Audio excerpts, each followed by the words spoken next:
കളിക്കളത്തിലെ പരിക്കുകളെ ഇനി പേടിക്കേണ്ട. എല്ലാവിധ സ്പോർട്സ് ഇഞ്ചുറികൾക്കുമുള്ള സമഗ്ര പരിഹാരം ഇവിടെയുണ്ട്. ABC orthopaedic hospital, near Kairali theatre, Calicut road, Manjeri. വാഹനമിടിച്ച് തകർന്ന ആനക്കയം പാലത്തിന് ഇനി പുതിയ കൈവരി. കോൺക്രീറ്റ് കൈവരിയുടെ നിർമ്മാണ പ്രവൃത്തി പൂർത്തിയായി. പാലത്തിന്റെ കൈവരി പൂർണ്ണമായും മാറ്റിയിട്ടുണ്ട്. റോഡിനോട് ചേർന്ന് കോൺക്രീറ്റ് സ്ലാബ് നിർമ്മിച്ച് മുകളിൽ കൈവരി സ്ഥാപിക്കുകയാണ് ചെയ്തത്. 20 ലക്ഷം രൂപ ചെലവഴിച്ചാണ് പ്രവൃത്തി പൂർത്തിയാക്കിയത്. കഴിഞ്ഞ ജൂലൈ ആദ്യവാരത്തിലാണ് പ്രവൃത്തി ആരംഭിച്ചത്. 2 മാസത്തിനകം പൂർത്തിയാക്കുകയും ചെയ്തു.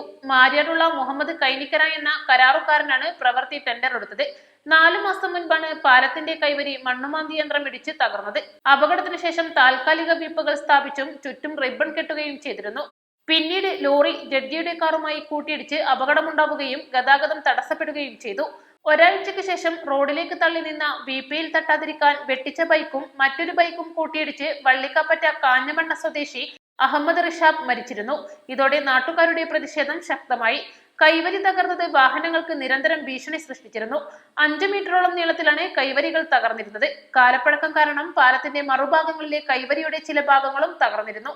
ഇതോടെയാണ് പൊതുമരാമത്ത് വകുപ്പ് 20 ലക്ഷം രൂപയുടെ എസ്റ്റിമേറ്റ് തയ്യാറാക്കി സമർപ്പിച്ചത്. പാലത്തിൽ ലൈറ്റും നിരീക്ഷണ ക്യാമറയും സ്ഥാപിക്കണമെന്ന് നാട്ടുകാർ ആവശ്യപ്പെട്ടു. East live, Manjeri.